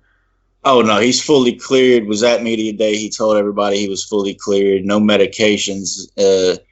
It's a different type of situation than Chris Bosh, what ended his career. I'm not a doctor and can't really get into it, but the expectation is the blood clot issue was a one-time fluke thing, never really going to bother Ingram again until, we're well into our 80s and 90s, and everybody's got to deal with blood clots. If we make it that long. Have you guys had to deal with LeVar at all? Has he been around New Orleans at all? That I know of, I think he came once, and other than that, he's dealing with his lawsuits and his problems out in LA. That's the most we've heard of him. I don't think we'll hear too much of LeVar Ball. Guys, we do have Lance Broussard Jr. joining us. He just was able to walk in. What's up, Lance? How y'all guys doing? Good, man. How you doing? All right. Sorry for the tardiness. It's all right, man. Yeah, he's the other co-host of the Protecting Nest podcast. He can help jump in here and answer some of the questions. But as far as LeVar Ball, who we're on now, he hasn't shown up in the city that Lance is the hoops historian. He's been in the city his whole life. He knows all the players that come back for the summer, like Greg Monroe, DJ Augusta, Bo McCaleb, Tyree Griffith. That's more his forte on the podcast. But he would know. Has LeVar Ball been in the city? As far as my knowledge, LeVar has not been in the city. See, I thought he came once, but he probably came once just to maybe move Lonzo in, introduce himself to the entry. Film something for Facebook. Yeah, he filmed something for Facebook, I think, and maybe they'll see that, maybe hit the cutting room floor. Right, but you got to also understand that they're doing the Balls in the House show. So they're filming that from Los Angeles. But that's the most time we need to spend on LeVar. There's too much other exciting things with the team. Absolutely. So what do you guys think long term with Lonzo? What's the prognosis? Is he going to be a viable NBA player? Is he going to be able to take advantage of the things that he does well from a defensive standpoint? Obviously, his passing is phenomenal. Is he going to be able to shoot the ball well enough where he's going to be able to be a top tier point guard in the league? What do you guys think? Well, that was two questions. Top tier, that's tough. Viable NBA player, he's already a viable NBA player. He's an above average rebounder. He's above average passer. He can run the point. There's a place for him in the league starting somewhere. I'm tough on him because of his free throws, but Lance knows how hard I go on that. So you want to jump in here and tell him how Lonzo's felt about in the city? I just moved. So Dodson just got here in August, but ever since the trade happened, the city has pretty much welcomed Lonzo in open arms. Dodson is a little hard on him. Can he play? Okay, so look, Dodson's a little hard on Lonzo, a lot harder than I am. But I'm in the minority or majority, however you look at it. That I believe Lonzo is a long-term piece. He does a lot of things well. He rebounds the ball elite for a guard. He's already 6'7". He's already a plus defender. Him and Drew Holiday, long-term. They fit in the backcourt. Him and the chemistry between him and Zion, you've already seen that. We've seen that in the open practice. We've seen that already in the preseason game. And Coach Gentry has encouraged him to take the three. And he made it at a pretty decent clip. He was 3 for 8. That comes at about 40%. Yeah. That's elite in the NBA. So if he can kind of keep that up, the thing that he must do is stay aggressive. He has to be able to stay aggressive. He has to be able to keep the defense on their heels. I do believe Lonzo is a long-term piece. He's only 21. He has a lot of room to grow. He's got a couple seasons to prove it. Yeah, I love his passing. I mean, I loved it in college. He's just one of those guys that if you were playing basketball, you would love to play with him because the ball hits his hands and he already knows where it's going next. And he makes simple passes. He's not the guy who has to go behind his back or throw a fancy no-look pass. He's just the ball comes to him and he knows where it's going next and he gets it to the right guy. And I think that's a skill that you can't teach. And it's a skill that, especially on a good team, is super valuable. So I hope he gets to the point where, as you said, Lance, where he can shoot the ball and that shooting doesn't become such a huge liability that it restricts his ability to contribute in other areas. And I think if he can do that, then I agree with you. I think he's got something there that is pretty special because of what he can do defensively and what he can do passing the ball. I think that if he can figure out the shooting piece of it and even become just league average, that he's going to have a long, successful career ahead of him, wherever that be, whether he stays in New Orleans or ends up going somewhere else. I think he's got a good career ahead of him. Right. What he has to do is he has to be able to finish at the rim a little bit better. That's going to make him elite. But right now he's got Fred Vincent, Pelicans developmental shooting coach, that's been working with him. He's been known to develop guys like Tyreke Evans. He brought Tyreke Evans up to 38% his final year here. Then the following year, he was at Memphis. He shot 40% from three. And basically, Fred Vincent has been known to work miracles. And you can see it in the form where he has to get it down pat a little bit more. Right now, he has to learn the muscle memory. But as far as his shot, it looks better. He's not bringing it from the left side of his face, crossing it over to the right. And that's a great start. All right, let's talk Zion. Where are you guys at with Zion? What's the feeling in the city? Where are we going with this guy? What's he going to become this season and on into the future? Well, how long do you want to talk? We can talk Zion all day. I'm sure we can. I've been on Zion. I saw him play in the. Obviously, you see the Twitter highlights back when he was in high school, but I remember watching him play when Duke went up and played the little Canada tour. And watching that guy, and from that moment on, I'm like, this guy has to be. Anybody who thinks he's not the number one pick is just crazy. The amount of athleticism that he has, and then I think he surprised everybody at Duke, and with just his all-around floor game and basketball IQ, that was the piece that I'm not sure that people thought he had going in there. And now you watch him, and you combine that athleticism with the other skills that he's flashed, and man, it's got to be super exciting for you guys as fans of the Pelicans and for the entire city to have a guy like that on the roster who's hopefully going to be around for at least 2 contracts and maybe more. Right, he's definitely in for 2 contracts. That's the CBA now. That could change, but I think they'll lock Zion up pretty quick on that end.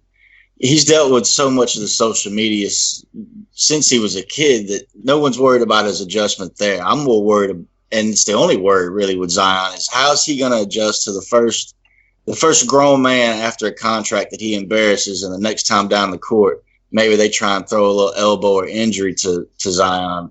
Is he going to pop up smiling? Is he actually going to get angry? We'll see Zion actually break bad, and that would be scary on the NBA if Zion actually decided to stop smiling and just dominate. Yep. Right. So, but that's really the only question marks, and that's a great thing to say about your franchise player. Right. Yeah. When I look at Zion, I'm gonna go back to a throwback player. A lot of people like to see, he's the most hyped rookie since LeBron. A lot of people like to kind of compare him to Charles Barkley, maybe a little bit of Blake Griffin in his game, but I'm gonna do a throwback. I think he's a little bit more explosive. Larry Johnson, a former Charlotte Hornet player, and just that explosiveness that he plays with. But it's not even the athleticism, because we've seen the athletic guys come through. It's the intangibles. He's a great kid. He comes from a great family, and he just plays hard every time on the floor. I saw him diving for loose balls in a preseason game last night against the Hawks. Yeah. Like you can just tell he's the total package. And as soon as he gets, I was a little upset that we let Kevin Hansen go. Kevin Hansen is the guy that's credited pretty much with training AD and bringing up all his skills, but Minnesota just recently hired him. And now he's going to go train Cat. But I was a little upset to see Kevin Hansen go because he could have taught Zion a lot of go-to post moves, escape dribbles, but he's already got that, though. We need to find the guy who taught Kyrie Irving how to dribble and get him with Zion. Zion learns how to run the point. It's over with. Yeah. I've always said, me and Dodson have gone back and forth. I've always said that Zion's true potential, the max of his height, is being the number one ball handler. Once he gets that in his game, or once he becomes that, the sky's the limit. It's a wrap.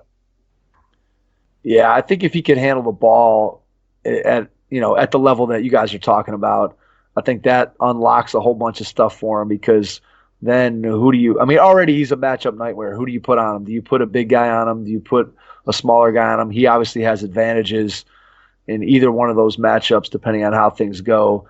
And if he's able to knock down his jumper consistently and he's able to continue to improve his handle, he's already a really good passer. I mean, you watch him pass at Duke and the guy sees the floor and he does things. And again, that's something that people, I don't think, expected that when he came out of high school. I don't think that anybody thought that he was going to be a plus level passer. Cross-court skip passes. For sure. I don't think nobody saw that. Nobody saw that coming out of high school. And as you guys said, he's just got all those intangible things that people seem to like him. His teammates seem to gravitate towards him. And you combine that with just, again, his otherworldly physical tools at his size is just, to be able to watch him firsthand year after year. We had the fortune of, watching LeBron here in Cleveland for years and years and years. And to be able to do that and see that guy firsthand day in and day out was just incredible. And I think Zion's going to be that same sort of experience for the city of New Orleans. Yeah, definitely. He's already started that experience with the billboards, which LeBron had, the commercials that LeBron had. It just goes so far into how much Zion and this city have embraced each other. It's been fun to watch. It's almost like Zion overtakes everyone else. Like he walked by an interview with Alvin Gentry after the game and said, "Hey, coach, they asking about me?" And the answer was obvious. Of course they're asking about Zion. Who else are they going to ask about? It's the first preseason game, first professional game that Zion ever played. But that's going to be the story all season. It's going to be Zion, Zion, Zion. And the team could get tired of it, especially if there's a bunch of other players excelling better than Zion, looking for the contracts that are, in this season and next season. It'll be interesting to see how it plays out with all Zion all the time.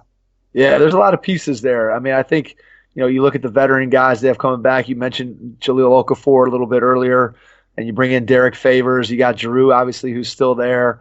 There's a lot of and bringing in JJ too. So there's an interesting mix of guys. It's going to be, I think, a puzzle for Gentry to figure out how you fit all those pieces together, who starts, who's the bench, who's the crunch time lineup. And I think that's going to be one of the things that they're going to have to figure out as the season goes on. And to your point, with Zion, is he going to be instantaneously the best guy on this team? I don't know if I'd go that far. But oh, no, he won't even be the third best player on the team. Right. So he's clearly going to be the focal point of everything outside of basketball. So from a media standpoint, and whenever he goes to another city, that's where all the questions are going to be. So yeah, I think it's going to be. But what you guys said is the fact that he's a great teammate, the fact that people like him. Hopefully, that's what's going to smooth that potential problem over. Yeah, he deferred in college to Cam Reddish and R.J. Barrett. Even in crunch time, on the court, off the court, he deferred to those players because that was just his personality and their personality. So he'll find a way to mesh well. And on the court, if you can't play well with Zion, you're just a bad basketball player. Right, yeah. The thing about Zion is that just excites me, and just from watching him at Duke, was that there were no plays drawn up for him. And he averaged 22 and 11 off what he had something ridiculous like a 44 PER in college, which was just absurd. Shot almost 70% from the field. Right, exactly. And that just shows, Alvin Gentry, they always joke that Alvin Gentry can draw up a play for a dead body. They always say that, and that's just it's just exciting just to know the possibilities. I mean, they ran last night at a breakneck pace. They were on their way to. They put up 75 points in the first half. They were on their way to 150. It's just exciting just to see Alvin Gentry, what he can do when they put him downhill. They had him going off dribble handoffs. They had him as the trailer, and people were looking for him, and it was just exciting. What about our Ohio guy, Jackson Hayes? How's he looked? To me, he's going to have a problem getting minutes behind Okafor to start. Just because Okafor is going to be so good on the offensive glass against other reserve units. Jackson Hayes just doesn't have that nuance to his game yet. But he'll get that around December, and he's going to wind up being one of the better rookie bigs by the end of the year. That's my outlook for him. Yeah, Jackson Hayes, obviously he's a freak athlete. From what I've seen, I was actually out there in Vegas when they were playing in Summer League, and he's got great hands from a big man. For a big man, that comes from that football background that he has. His dad was a Kansas City Chiefs tight end, I believe, for like 7 years. So it's in the family. It's just when you look at him, you can look and just see that frame that he has. It'll be interesting to see what his measurements are when they come out, his official measurements. So I believe he's about 6'11", maybe 7 feet, about 220, 230. But when his body does fill out, he's going to be a beast of a man. He's already supremely athletic. What he has to learn, though, is not to always go for the block. Sometimes just the rule of verticality is enough to change a shot. But he's just ultra aggressive on defense. He doesn't quite understand the game yet, but once he does, look out, because he has all the tools. Yeah, and he was a late bloomer in high school. Didn't start a game until his senior year of high school, right? And then kind of blew up from nothing into what ended up being a top recruit, and then obviously went to Texas and worked his way into the top 10 in the NBA draft. So it's a pretty meteoric rise for him. And I would guess, based on what you guys just described, and we talked to his high school coach here on the podcast at one time, that, it sounds like the sky's the limit for him as he continues to develop his body and his skills. And just, it'd be exciting for us to watch him from up here in Ohio. Hopefully he'll be able to develop and be a good complement to Zion. What do you guys see as being the biggest storyline heading into the season? I guess other than what ends up happening with Zion, what do you see as the next biggest storyline for the Pelicans going into the year? Well, it kind of goes back to y'all's last podcast with Coach Chris Martin and how he described what it takes to be an all-pro and the all-academic players, and not just a player that help you win a game, but that help you win a season.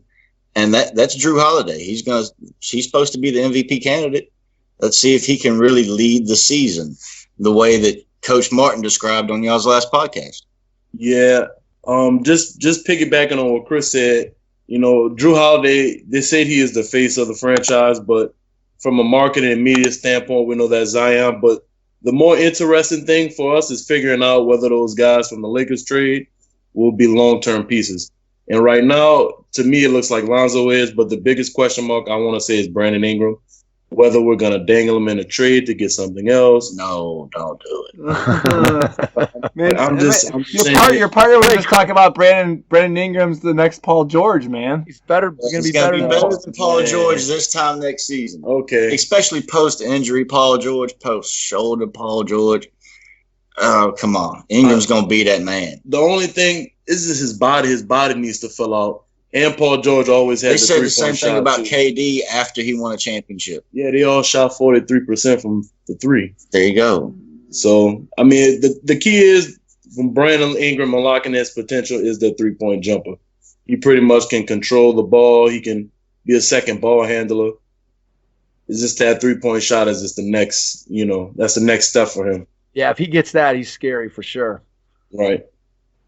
All right, what's the best case, worst case scenario for the Pelicans this year? What do you guys see if things go really well? Where can they end up? And then conversely, what do you see as things that the potential roadblocks that could end up, derailing their season? So give us the best case, worst case scenario. Okay, best case scenario for me would be I'd say something like 50 games, 52 games, and they end up with the 5 seed. That's how I see it. That's the best case scenario. That's if Drew Holiday is that MVP caliber guy. B.I. develops. He gets that jumper. Lonzo becomes what he's supposed to become, gets that jumper. Because they're gonna have defensive versatility. Zion, staying healthy. I think health is a big factor in this. As for worst case scenario, I could see something like maybe 32 games when they start struggling. Then you talk about possibly trading Drew Holiday, maybe trading Redick. I don't know about Holiday, Redick. Yeah. I'm just, that's worst case scenario. That's worst case. And just basically starting the youth movement. That's what I see as the worst case scenario. But they brought in these vets, Derek Favors, JJ Redick, Drew Holiday, to kind of steer the course and have professionals. They brought them in because we could get the 3rd, 4th seed.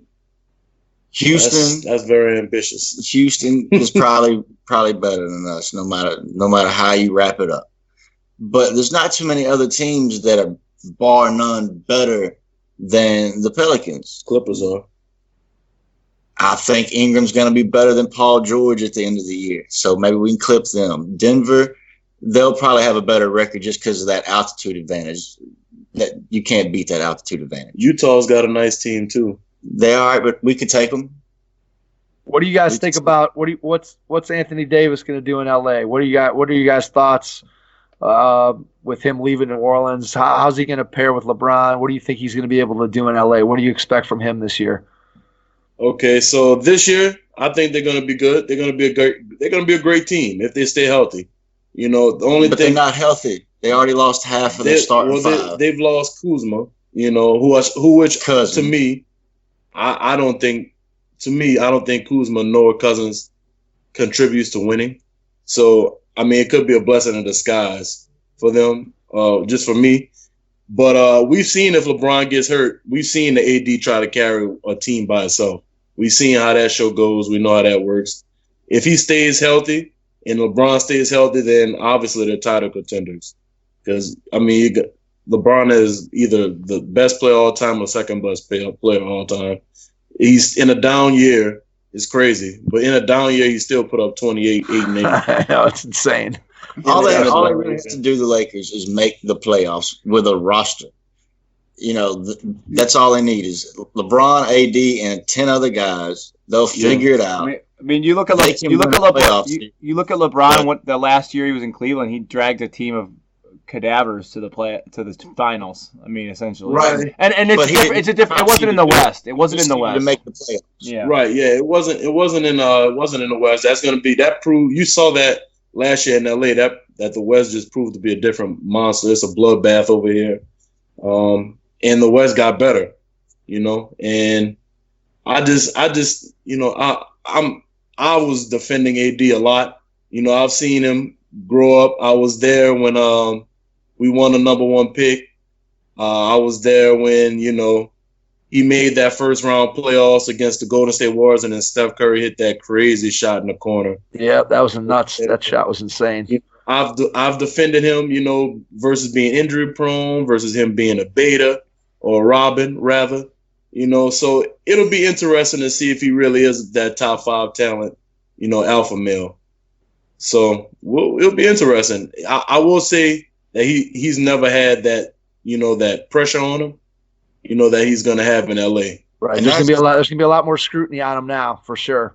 Yeah. LeBron has told AD, you're the guy that's going to take over the mantle from me and help lead me somewhere else. AD is supposed to be the number 1 guy, with LeBron being the number 2 guy. Can I just tell you that's not? Can I just tell you that's not true? Yeah. LeBron's making that choice, so he's the number 1 guy still. Yeah, our experience with that is that LeBron may say he's going to defer, but that doesn't really happen. So I'll be stunned if LeBron's trying to prop up AD's MVP case. I think that he'll be glad to have him on his team, but I don't think LeBron is ready to cede the spotlight to anybody. Well, I got to ask, how do y'all see the Pelican season going, or even just to ask the Cleveland season going? Y'all got a few nice little backcourt pieces. You got a few things going there. Can y'all flirt with the 8 seed? No, absolutely not. Don't even think it's going to happen. I was looking for a little positivity. We don't want to flirt with the 8 seed. Right. Oh, okay. Yeah, no, I mean, it's a weak draft. I figured maybe give them a little bit of, we just have. I feel like we have so many. Like we going into the draft. I mean, I don't know if Garland's going to be good or not. I mean, I didn't see enough of him in college to really know what he's going to be or not be. But I just felt like when you already had Colin Sexton in the fold, who's a 6'2" point guard who's really more of a scorer. That's basically Garland's the same MO, same size. I don't think you're going to win at a high level in the NBA if you're going to start 2 6'2" guards together. Plus, we drafted Kevin Porter, who, by all accounts here in Cleveland and from his first showing in the preseason last night, looks like he's going to be really, really good. Now, whether or not whatever his off-the-court issues have been, whether they can get those straightened out, but everything we read was that he was a top 10 talent that we picked at number 10. But again, he's in that same mold as those other two guys. I don't know if you can win in today's NBA with 3 guys that are 6'2" that maybe aren't defenders. So whether or not which of those guys, just like you guys were talking about, whether Lonzo or Brandon Ingram, who's the long-term pieces, I'm not sure which of those guys are the long-term pieces. To further piggyback off what Mike just said, Mike and I are both taller than our starting backcourt, so that's a problem. That's a problem. Okay, and I didn't play basketball at a high level, so I'm just thinking, I think the Cavs aren't the worst team in the East. I don't think they're the worst team in the NBA. I think they're probably, and I would guess they're probably in like the 12th position in the East by the time the season's all said and done, 12th, 13th position. But there's no way they're in position for the playoffs, and if they are, hopefully Kevin. That must mean that Kevin Love's having a heck of a season. That's really the only way that I think that. Well, Love would have to have a great season, and then Garland or Porter would have to be the Rookie of the Year. I think that would be the only way that they could even think about sniffing the playoffs. And I really think we talked about it actually right before we jumped on with you guys that Kevin Love, the chances of him being on the roster come the end of February. I think are pretty low. I mean, I think they're probably going to trade him, and then Tristan Thompson. I think there's probably a decent chance that he might get traded too, depending on what kind of shape he's in. He had a really good game in the first preseason game last night. He's a guy who, has a championship pedigree, has some skills that on the right team in the right role could potentially help a team. So, a team that's contending. Right. So we'll see what happens.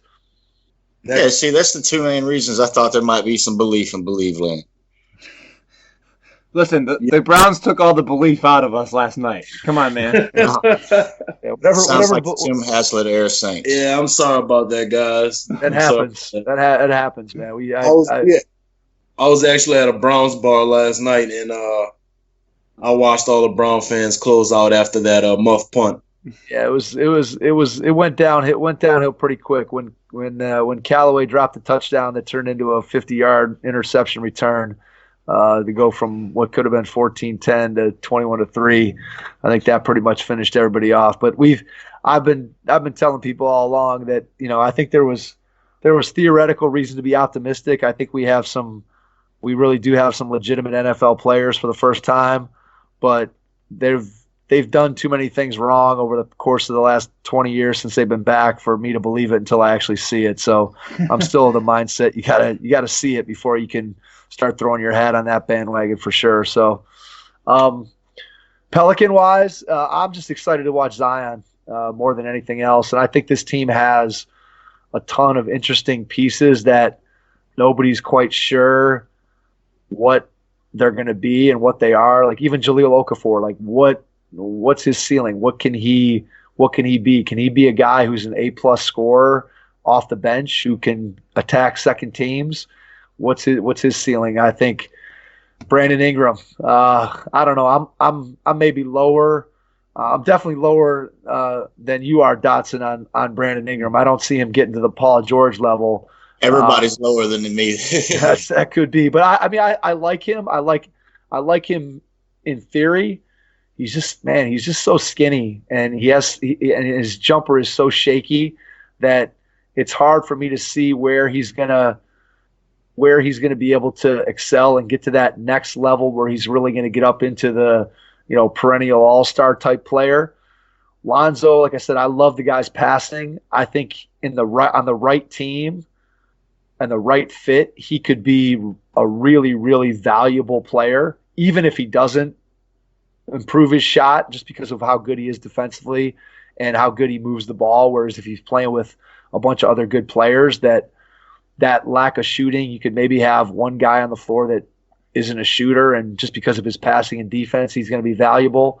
So I like to see how Lonzo's going to fit. I think Lonzo and Drew Holiday have the potential to be one of the best, if not the best, defensive backcourts in the whole league.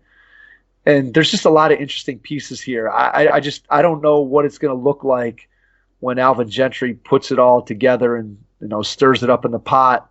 What's going to come out and be the crunch time five, and where is Zion going to be in his development? How close is he going to be to, being an A-plus player this year? Or is he going to be a guy who's still more like a rookie? I just don't know what to expect from everybody. I would expect the Pelicans to be battling for that 7-8 spot. So I could see him finishing anywhere from, if I was going to make a prediction, I'd say between probably 7th best case scenario and 10th worst case scenario out west is kind of where I see him. Jay, I don't know how you feel. I'll be short-winded. I'm thinking they're going to be in the 6th or 7th seed. I'm more optimistic on them than Mike is. All right. And I think I'll be honest with you guys. We were talking about this a little bit before too. I'm kind of hoping for a Laker-Pelican first-round playoff matchup. Yes. Look, you and everybody else in New Orleans. I think that would be pretty awesome. Now we have November 27th marked on our calendar. I'm sure you do. What's the reception going to be for Anthony Davis? Is he going to get just straight booed, or is there going to be a smattering of applause, or what's he going to get when he comes back to town? We're not waiting on that apology letter or, whatever he said he was going to send. Nobody really wants to hear any of that, but he's going to hear plenty of boos. Understood. There's another question we have to ask, because this is a very big talking point on our podcast. Smoothie King Arena. Is it a positive reception from the fan base? Is it being called the Smoothie King Arena, or is it a negative fan reaction to the actual name of the arena? Yeah, so it's really the Smoothie King Center. Okay, sorry. It's all good, and it's the SKC. And actually, from the guys I know, they nickname it the Blender. So it's Blender. I like that. That's solid, man. Yeah, it's solid. Yeah, I like it. While the national media guys like Stephen A. Smith, when he got on, it said the Smoothie King Center. While he doesn't like it, we kind of embrace that, under. Well, the national media didn't even like the name Pelicans, so look at it. They don't understand. Yeah, I like the Pelicans. Pelicans is a good name. That's a good choice. Yeah, exactly. The Pels. We was all trying to think about a nickname and moniker, and that's when the Take Flight came and the Young Vets and Dell Demps, Jesus. But no Sheets contracts don't remind me. But I'm glad we got Griff. And yep. I think he's taken to the city very well. I think he understands the city very well. Like our new slogan, the "Won't Bow Down." I think it really symbolizes with New Orleanians. Especially after by me being a Katrina victim myself. It definitely symbolizes with me. Understood. And just our resilience. Absolutely. All right. So where do you guys see? Give us a regular season record. I'll give them 46 wins. All right. I got to just stand on it, 46 wins, even though I think 54 is possible. Okay, that's fair. If I have to stand on it, I'm going to say, we didn't hire Aaron Nelson, the best trainer in the NBA, for nothing. Health be damned. I see us going 48. I see 48 wins. 48. All right. I think that's very, very fair. Like I said, I think best case scenario they're in that 7 and 8 seed, and if you're going to get seed 7 or 8 in the West, then you got to be 46, 48 wins. So I think you guys are right on with it. And if everything pans out, and if Zion is as good as we all think he's going to be, I just think the sky is going to be the limit eventually for this team, because there's a lot of good pieces here, and they're set up they're set up very, very well with all the draft picks and everything that they have moving forward. It's a great time to be a New Orleans Pelican fan, I can tell you that. Oh, definitely, definitely. All right, fellas. Well, we appreciate you guys jumping on with us tonight and being a part of our NBA preview pod. And maybe at some point during the season when the Cavs and Pelicans are playing a regular season matchup, maybe we jump on again and talk some NBA basketball. Sound good? Yeah, that sounds great. And what we actually like to do is we enjoyed this pod. We enjoyed talking to you guys. Possible when we do our team preview right before the regular season starts, we will have you guys come on and do ours. We would love to do that. That'd be fantastic. Excellent, excellent. We will look forward to it, guys. Sounds good. All right, fellas. Thanks. Thanks so much. All right, no problem. Talk to you later. The San Antonio Spurs with Rob Trejo from a Bucking Spurs Podcast. Tonight, we'd like to welcome to the podcast Rob Trejo from a Bucking Spurs Podcast to talk San Antonio Spurs basketball. Rob, welcome. What's up, guys? Pleasure. Thank you for having me on. Absolutely excited to talk some Spurs basketball with you. Let's start by looking at the season that the Spurs had last year, where they were able to continue their playoff streak, their remarkable run of 19 seasons in a row, making the playoffs. So just give us a quick overview of what the Spurs did last season. Well, last season was the first season, coming off our scandalous summer of Kawhi Leonard and all that nonsense. And to be honest, it was something that San Antonio fans haven't experienced before. And I think that it was a learning experience for us last season in general. We went through a lot of ups and downs with injuries and really, the Spurs system is tough to learn. It's not something that, anyone, veteran or rookie or whoever, can just come in and pick up and just run with it. And I think that was the case for, DeMar DeRozan and having some of our young players have to take expanded roles, and we struggled on the defensive end. I think that was the thing for us where we're not used to struggling that much. I think it was more of an inconsistency from game to game that led to us losing a lot of games. We had one of our worst road records, of all time. We had our worst rodeo road trip record of all time. So last year it was a lot of famous rodeo trip. Yeah, that's right. Yeah, and we got beat up. We took a lot of punches on that trip. But you're right, like you said, we still made the playoffs. We still gave it a good shot. But it was a lot. It was a lot, and I think that it was a growing experience for everyone involved and for our coaching staff too. I think our coaching staff had to adjust to the style of play that DeMar DeRozan brings. It's very different from what we usually have here. Is very offensive oriented, not really much defensive oriented, and I think we tried to adjust what we do and our expectations for DeMar, which is something we don't usually do. But I think just because we came off the whole situation with Kawhi Leonard, it was time for us to tweak our system a little bit. And, so hopefully last year we can build on it and have a good season coming up. Probably the biggest addition to the roster is a guy who was on the roster last year but didn't play, and DeJounte Murray. I would guess he's probably the guy that can really make a big difference in what the Spurs outlook could be, simply because he fills kind of that void that you just talked about, which is he's going to be able to play some lockdown defense out on the perimeter, which is maybe something that was a little bit lacking on the team last year. Yeah, no, that's definitely it. DeJounte was a second team All-NBA defender, so when you lose that, especially on the perimeter in this league, that's crucial because this is a guard-oriented league. You need tough defense on the perimeter, and you're absolutely right. Our biggest acquisitions this year are guys that we already had on the team. DeJounte coming off injury, and he looks ready. He looks healthy. It's been a full year. I mean, he went down in the preseason of last year, so it's been a full year of recovery. He looks ready to go. I think he's been cleared for a few weeks now for 100%, full contact practice, and I don't know if you guys watch the Spurs stories that the Spurs released, but there's like a whole video on his rehab and the mental grind.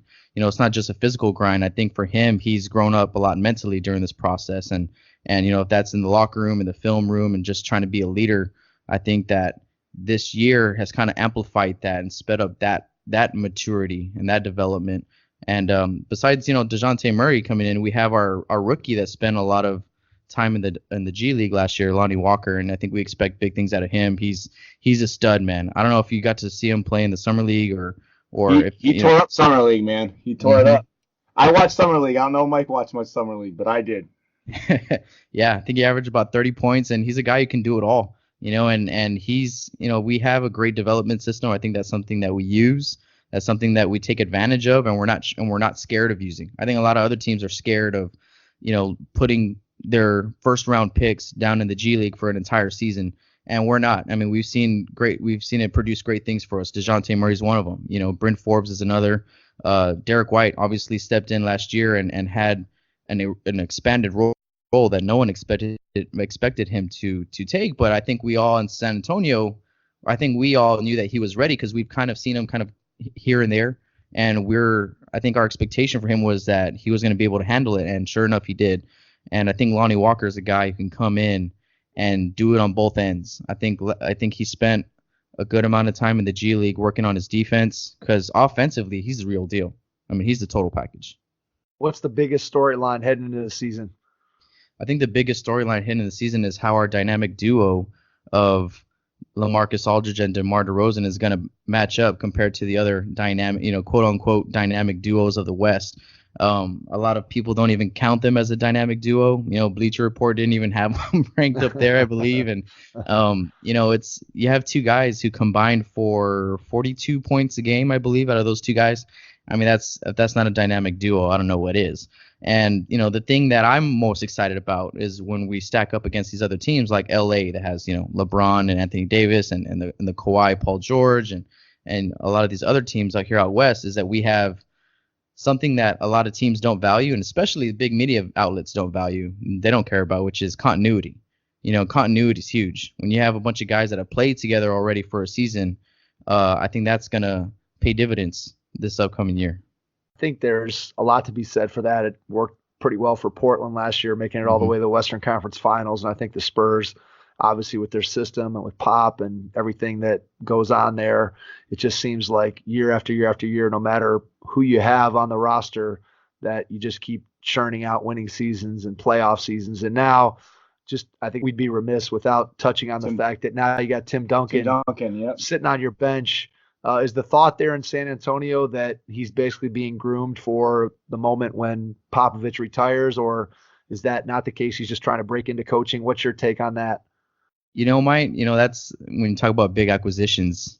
I don't think you get any bigger than the big fundamental, right? Absolutely not. Absolutely not. Absolutely not. That's a good question, and I don't think so. I don't think that a lot of San Antonio expects him to be our head coach down the line. And honestly, I wouldn't be surprised if he doesn't even coach past, Popovich when he retires. I kind of have them two coaching together and Timmy just kind of being there for his remaining years, however many that is. I wouldn't be surprised if Becky Hammon is the name that gets called up whenever that time comes. And I don't think that just because he's Tim Duncan, we're going to, put him up as a first assistant, for San Antonio. I think that he'll be just like another coach. He'll come in, he'll work his way up as opportunity grows. But I mean, hey, you never know. I mean, I think Tim Duncan does bring something to the table that San Antonio has been craving for a few years now, and that's the big three. We miss it. We miss the old ways of having these guys in our locker room and in our gyms and in our practice. They set the tone, and Timmy was that number one guy who did that. So hopefully he's able to do that in some capacity, on the bench. But to be the next head coach of the Spurs, that would be awesome. That would be awesome to get maybe Manu in one of these days. I don't see Tony Parker being that guy. He's got so much going on outside of the NBA, business wise and coaching wise. He has his own team in Asheville, I believe in France. But Timmy being around is going to be huge. It's going to be huge for the fans. It's going to be huge for our team. It's going to be huge for our players. And I think he's going to bring that mindset that we've been kind of lacking, that old Spurs mindset. He's going to be able to kind of trickle that down to our roster. Yeah, definitely a bridge to the past of what the success was and all the titles and everything that goes along with that. So if you look into your crystal ball and start thinking about this season, what is your best case scenario, and then what is your worst case scenario for this Spurs season? Well, I'm putting all my best case scenario chips into the area of continuity. Like I said earlier, to me, I think that's head and shoulders more important than talent. Work ethic and the chemistry. In San Antonio, when San Antonio has chemistry, the rest of the league better watch out. It's because we do it at a high level and we share the ball and we play the right way. So I think best case scenario for us is looking at a fourth seed in the West or even the fifth seed in the West. I see us being right there in the middle of the pack because let's be real about it. The regular season's about winning regular season games. Getting so that's right, why Houston does so well every year. They win the most games because in the regular season they have a system that works. And in the playoffs, that gets adjusted a little bit. Worst case scenario, I think we're looking at a 7 and 8 seed. I don't see us falling out of the playoffs this year or anytime in the near future. As long as Pop is there, I think we're getting into the playoffs. All right. So in between those two scenarios, what do you think is the most likely one? When you look at it, we come around to next April, where are the Spurs going to finish regular season record-wise, and then what do you see them being able to do in the playoffs next spring? The Western Conference, it's one game. One game at the end of the day can turn you into a top 4 seed, into the 7th seed or the 8th seed. Coming down the stretch. So I think, I'm hoping that we're going to look at a top 4 seed, but towards the bottom of that, I know that there's going to be other teams out there that are probably going to win a few more games than us, and that's fine. Playoff wise. So let's say they get in on the 4th seed. How far do you think realistically they can make it in the playoffs? Is a Western Conference Finals? Is that feasible, or are they a first round and out? Where do you think they're going to go postseason wise? Yeah.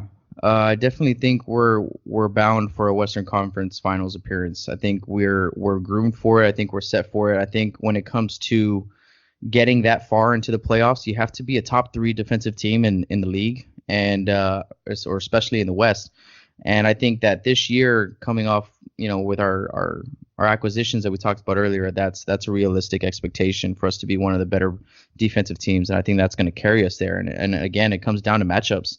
The way the Western Conference was seeded last year, man, it was either going to be Portland, Denver, San Antonio, or Oklahoma City, I believe it was going to get to the Western Conference Finals, and really just depends how that seeding matches up. And Golden State's not Golden State anymore. I still think they're going to be in the race. Houston, is a big question mark with James Harden and Russell Westbrook.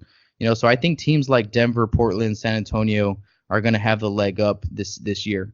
But I definitely expect us to get out of the first round and grow on what we did last year and possibly make the conference finals. Yeah, I think the nice part about the West this year is that it is so much more wide open now that Golden State has been knocked down a peg. So everybody kind of feels like they have a chance. If you're looking at those matchups and some of those potential teams at the top of the Western Conference, who do you think is the worst matchup for the Spurs? Who would you least like to see them play in the playoffs? And then conversely, who's their best matchup? Who do they match up really well against that you think, hey, if we were to draw those guys, we could beat them? Do you have either team in mind for either one of those scenarios? Yeah, I think if we're matched up against teams like the Lakers or Portland, I think we're doing okay. I think we have, especially in the first round, those are two teams that I wouldn't mind facing at all. And teams that scare me are teams like Utah, who got, better. They got Mike Conley, and I think that's going to be huge for Utah. I think Denver added a piece or two, and they're just growing as well. They're another team that stayed put and just have another year of experience under their belt. And they went from not making the playoffs to being the second seed in the Western Conference. And that's because they had kind of been brewing that recipe for a little while, and it finally popped out of the oven ready to go. And teams that I know it's like this, the pick that everyone wants to hear. I don't want to play the Clippers. The Clippers could be tough. Right. Yeah, exactly. They're a stacked defensive team. When I talk about, if you want to make the Western Conference Finals, you got to be one of the better defensive teams in the league. Well, the Clippers are set up to do that, and they're going to be a team to be reckoned with. And I would like to avoid that until the conference finals, if all possible. Understood. Rob, we can't thank you enough for jumping on with us and talking some Spurs basketball, and we will catch you again real soon. Thanks. Thanks, guys. Appreciate it anytime. Thanks for listening to the Hoop Heads Podcast, presented by Head Start Basketball.